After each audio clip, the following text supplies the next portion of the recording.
Hello students, today I have come up with the next part of the chapter chemical bonding from class 11 syllabus. So in the last video I have spoken about the various deviations from the octet rule. Today I will come to the various explanations which were given for the deviations from the octet rule. So the explanations were mainly given by Sidgwick and Sugden. So let's come to Sidgwick's explanation at first. Okay, so according to Sidgwick, that it is not necessary for all the atoms to have to follow the octet rule. According to him, the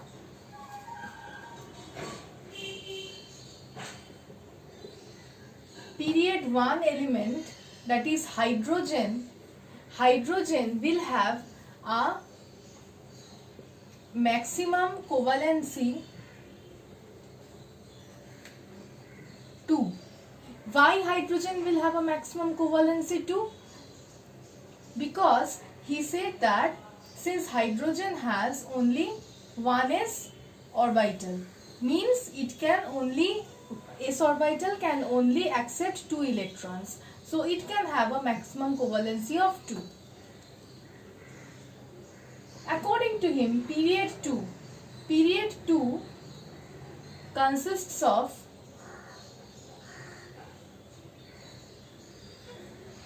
one 2s orbital and 3 2p orbitals, or you can say subshells. So a total of 4 orbitals. So he said that the elements of period 2 can have a maximum covalency 4. From period 3 and above, due to the presence of, in period 3, 3s, 1 3s, 3 3p and 5 3d orbitals. He said that from period 3 and above, due to the presence of s, p and d orbitals, the maximum covalency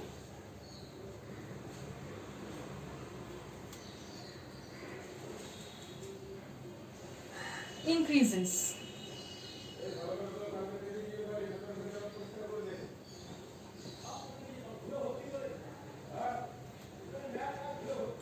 The maximum covalency increases. He said that the third period will have a maximum covalency of 6 and for third period it is 6 and for higher periods it is 8. Okay, why he said like that? Because he also assumed that the d orbitals remain vacant. If the d orbitals remain vacant, then the electrons from the s and the p orbitals can get excited and get promoted to the higher energy vacant d orbitals. So in that case the covalency increases, number of covalent bonds will increase. So moreover, this was Sidgwick's consideration, and Sidgwick's consideration is also mainly the modern electronic concept. Means in the last video I have explained what is variable covalency. There also you have seen that the s and the p electrons, they get excited to the d electrons, to the d orbitals. So mainly Sidgwick's explanation is in support or is in coincidence with the modern electronic concept. So this was his or Sidgwick's concept of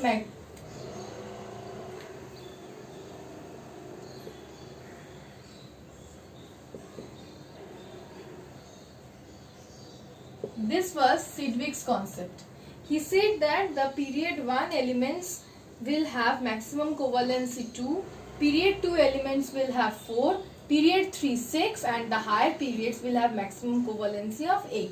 Means he said that since from period 3 and above there is involvement of the d orbitals, so electrons from s and p orbitals can get excited to the higher energy d orbitals, and as a result the covalency will increase. So this was Sidgwick's concept. Means this is how Sidgwick explained the concept of extended, or in the last video I have told you, expansion from the octet rule. So he explained this he explained this deviation well. Then I'll come to Sargent's concept. Sargent's concept was something different.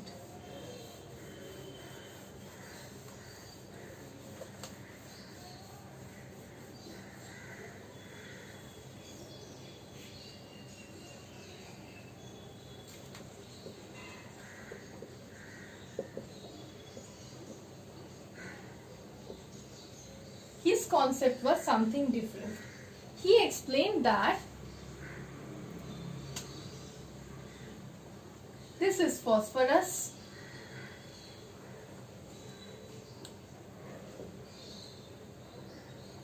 he said that in phosphorus pentachloride, then SF6, in this type of compounds where the maximum covalency of the central atom becomes more than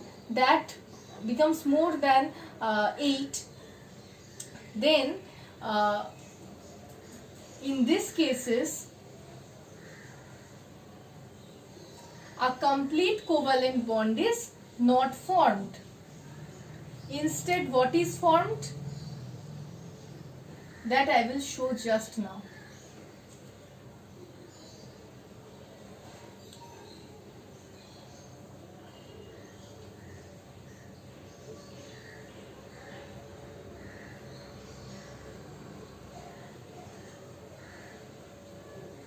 So these are the chlorine atoms.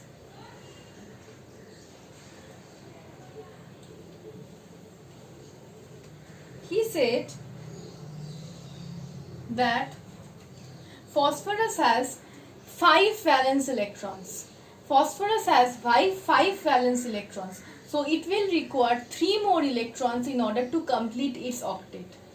So let's fill up the electrons of chlorine.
Now my question is that why didn't I share the electrons of these two chlorine atoms with the phosphorus?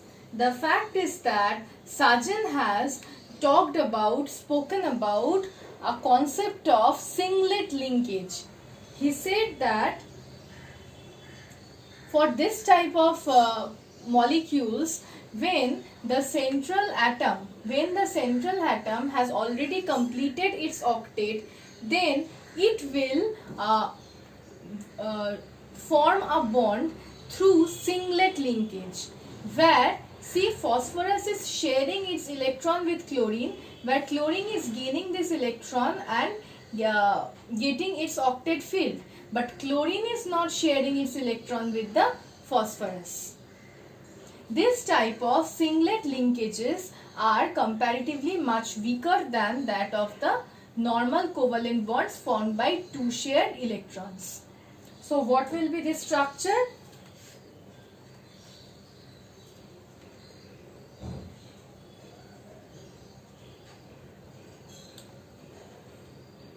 The structure will be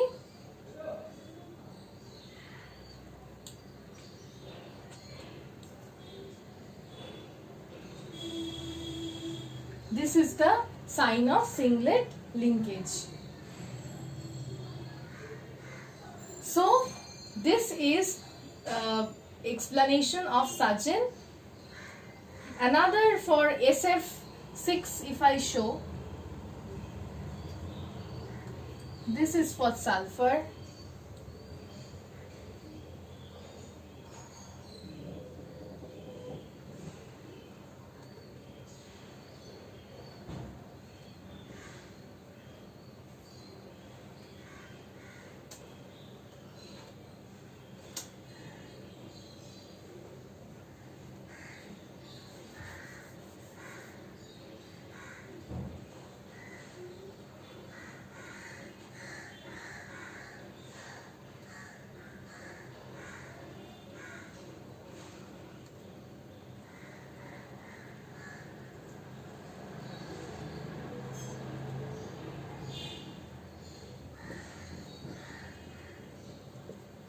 Now sulfur has 6 valence electrons, so it will require only 2 electrons to complete its octet.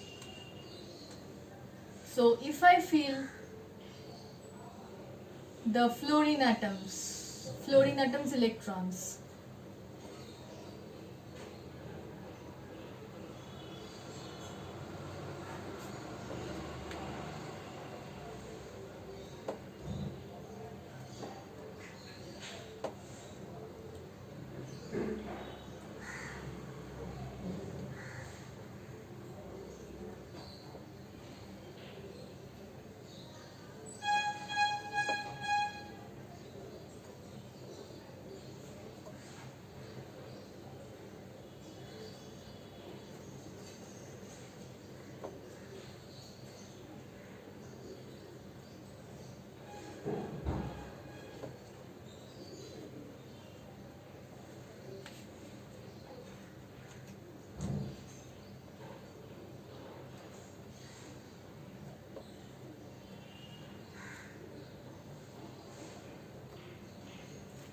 so what will be the structure?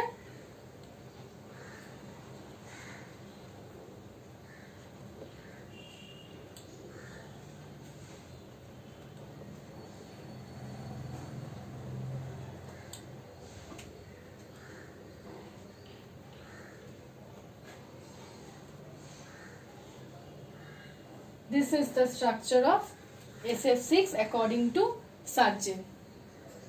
So here also you see that sulfur is sharing all of the 6 valence electrons with the fluorine. Fluorines are gaining their octet, but only 2 of the fluorine atoms are sharing their electrons with the sulfur. The others are not.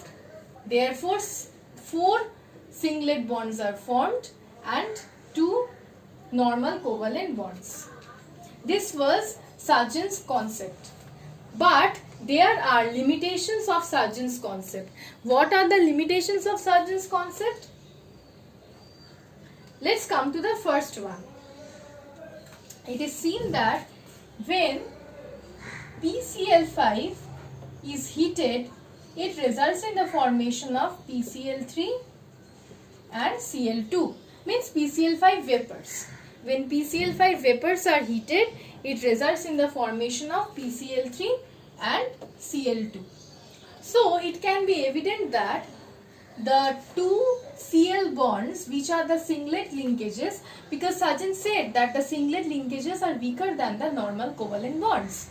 So two PCl bonds are weaker bonds. That's why these two PCl bonds can easily break and result in the formation of Cl2 and PCl3, because the three PCl bonds are stronger. So this was used as an evidence for in support of Sargent's concept. But the fact is that he has not only explained PCl5, he has also explained SF6. But SF6 is a very stable molecule, and through various experimental evidences, it is observed also that all the bonds of SF6, all the SF bonds of SF6 are of the same type and all are stable bonds. This is the first limitation of Sargent's concept. The second limitation is that if the concept of singlet linkage only arises, then why nitrogen only forms NCl3, whereas phosphorus forms PCl5 as well as PCl3. Why this happens? Then if the concept of singlet linkage only appears, then then nitrogen can also form NCl5. Nitrogen can also form pentachloride. Then why nitrogen do not form pentachloride but phosphorus forms pentachloride? So these two are the limitations of the Sargent's concept. So these were the explanations given for the deviations from the octet rule. But normally the Sidgwick's concept is in support with the modern electronic concept.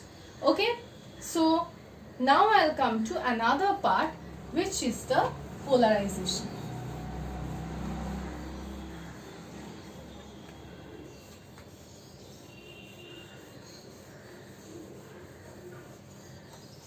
Okay, now when I am considering this to be a cation and this to be an anion. This is the nucleus of the anion, cation and anion. It is seen that the cation has, since they are both of them are oppositely charged, the cation has an effect on this anion. This is basically the cation is entirely positively charged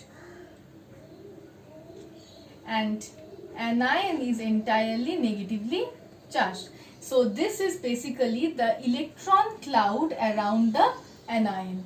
This is basically the electron cloud around the anion. What the cation does, the cation will try to pull the electron cloud towards itself, but the nucleus will repel each other. Means if the entire anion is attracted towards the cation, then the molecule will then the anion will as a whole come towards the cation, but that does not occur. The nucleus will repel each other, but the electron cloud on the anion will be attracted towards the cation. The cation will pull the negative electron cloud around the anion. This happens. Since the nucleus will repel each other, so the distortion of this electron cloud takes place. So basically what happens after this?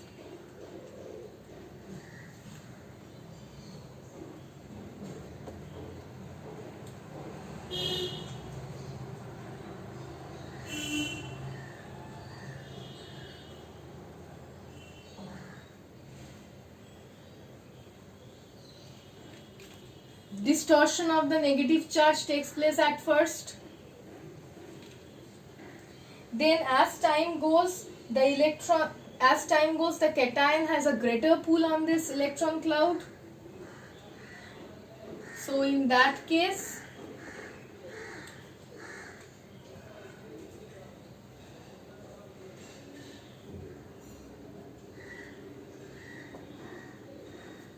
greater distortion takes place.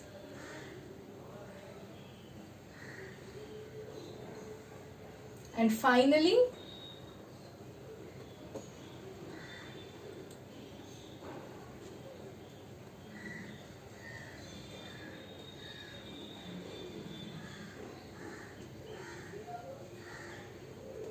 complete polarization occurs. So this is how polarization occurs. The cation will pull the electron cloud of the anion towards itself, since the nucleus will repel each other, so distortion of the anion's electron cloud occurs, and finally at this stage polarization takes place. So this entire distortion of electron cloud around the anion, this effect is known as polarization.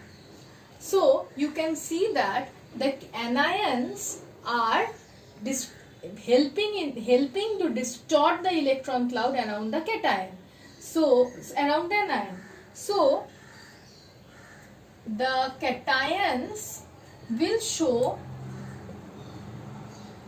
polarizing power, and you can see the anion's electron cloud is distorted by the cation. So the anions will show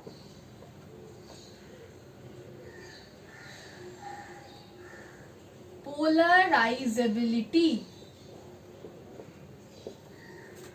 The cations will exhibit their polarizing power, and the anions will show polarizability.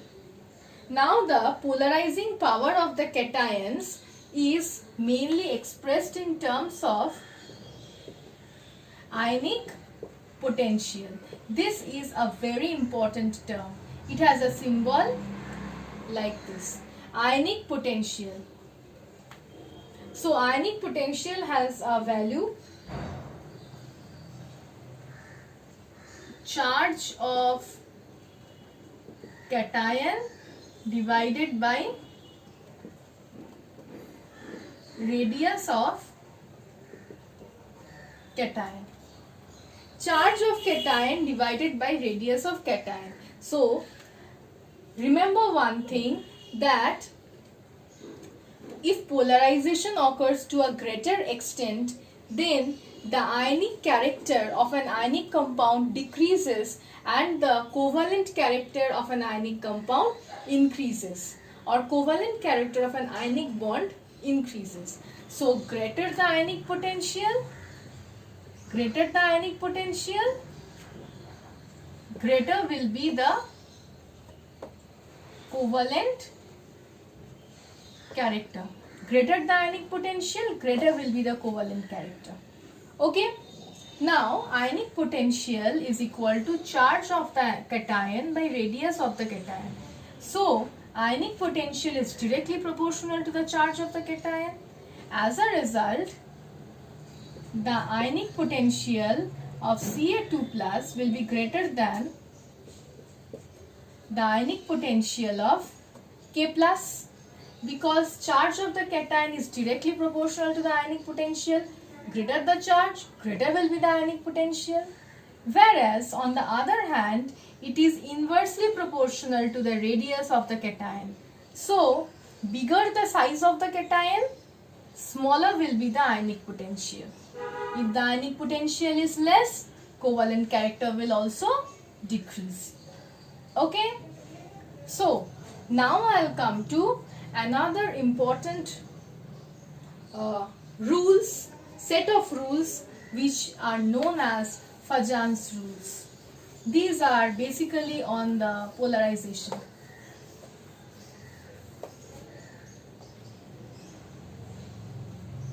So Fajans rules. According to him, the polarizing power of the cation and the polarizability of the anion depends on a number of factors. So what are those factors? Number one is,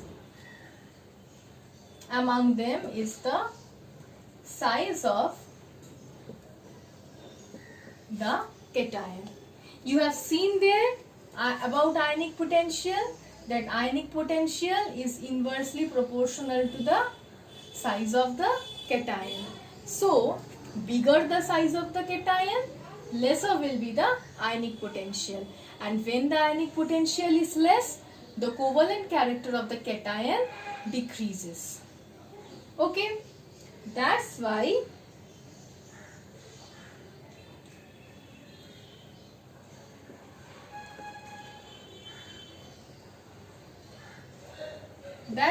the covalent character order for group 2 cations, beryllium has the smallest size, so it will have the highest ionic potential. So beryllium 2 plus will have the highest covalent character, followed by magnesium, followed by calcium, followed by strontium and barium. Okay, so this is about the size of, this is how polarization depends on the size of the cation. The next point, the next factor is size of anion. Now remember one thing, see, ionic potential concept is only for detecting the polarizing power of cations. So do not include ionic potential concept for anion. Anion's concept is completely different. For anion, just look at this, that this is for fluorine, means fluoride, and this is for iodide. See, fluoride anion has a smaller size in compared to iodide anion. So the nucleus, what does the nucleus do? Nucleus exert a pull towards the outer electrons. So in case of fluoride, the outer electrons or the outer electron cloud is much closer to the nucleus, whereas in case of iodide, the outer electron cloud is much far away from the nucleus of the iodide. So this will have a much, the nucleus of this will have a much less pull on the outer electron cloud, and as a result the outer electron cloud will be easily distorted by the cation. So the polarizability of larger sized anions increases. The polarizability of larger sized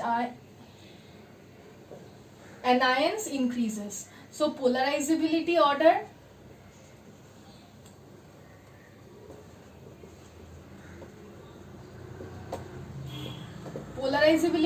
will be, iodide will have the highest, then bromide, then chloride, then fluoride. And you know that greater the polarizability, easily the electron cloud on the anion can be distorted, and greater will be the covalent character. So the covalent character of the anions,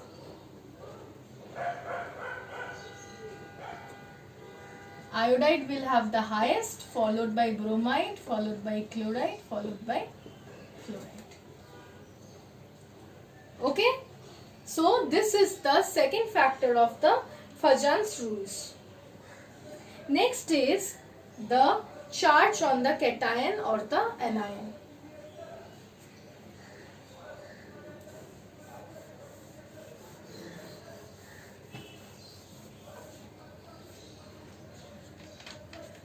Charge on the cation or anion.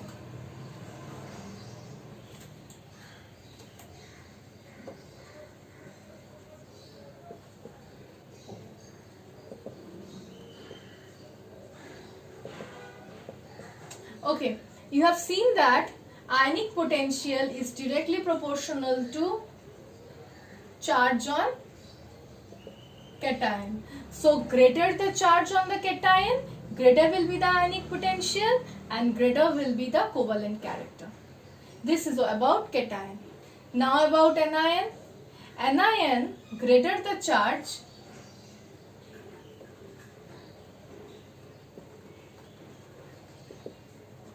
greater charge on anion will result, since the charge on the anion is greater, then the valence electrons are loosely bound. So electron cloud will be easily distorted. As a result, polarizability increases, followed by increase in covalent character. Okay, this was the next factor. After this, another important factor is the electronic configuration.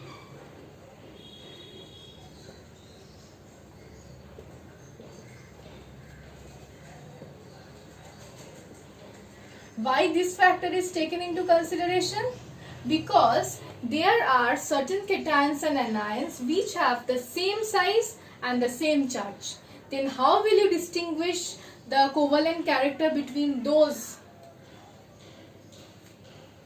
In that case, you will consider the cation which have 18 electrons, means pseudo noble gas configuration, means the cations which have pseudo noble gas configuration, that is 18 electrons, means the d orbitals are involved. Those cations will have a greater covalent character or will have a greater polarizing power as compared to the normal 8 electron, which is normal noble gas configuration, where no d orbitals are involved. Why? Because the d orbitals, when the d orbitals are involved, there will be, because of the poor screening effect of the d orbitals, the effective nuclear charge can easily polarize the anions, and that will cause a, you know that more the polarizing power of the cation, greater will be the polarization and greater will be the covalent character. So due to the poor screening of the d orbitals, the effective nuclear charge can easily polarize the electron cloud on the anion, and that is why they will have the greater polarizing power. The last factor is dielectric constant of the medium.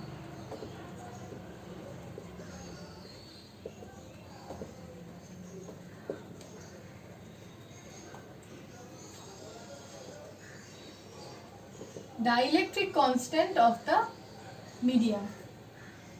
Now the polar medium will have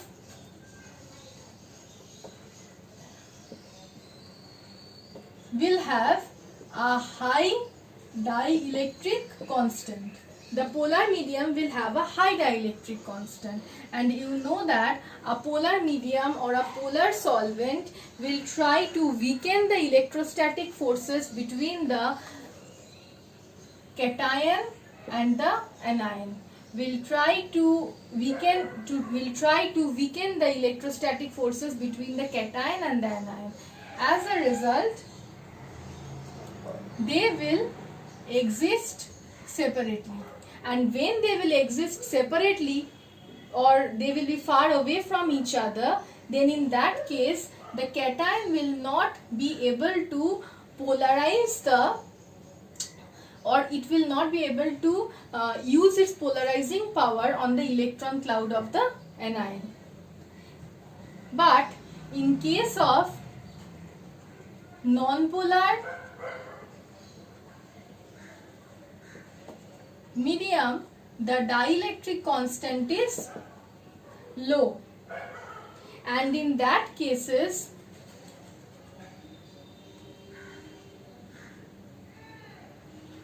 the cation and the anions electrostatic forces are not weakened.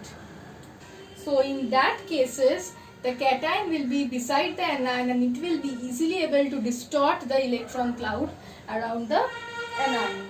So an ionic compound exhibits a greater covalent character in a non-polar medium and a lesser covalent character in a polar medium. Remember my words clearly. An ionic compound will exhibit a greater covalent character in a non-polar medium. The reason I have explained just now. Okay, than a polar medium. Okay, so these are the explanations of polarization depending on the Fajans rules. So in the next video I will start with the coordinate bonds. So thank you.